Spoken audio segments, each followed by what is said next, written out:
35 knots with gusts potentially over 40 knots and seas 6 to 11 feet.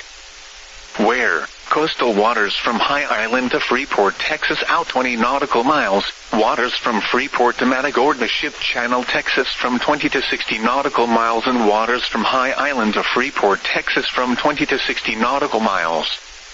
When, through Wednesday night, impacts, tropical storm force winds and hazardous seas could capsize or damage vessels and reduce visibility. Mariners should alter plans to avoid these hazardous conditions. Remain in port, seek safe harbor, alter course, and/or secure the vessel for hazardous conditions.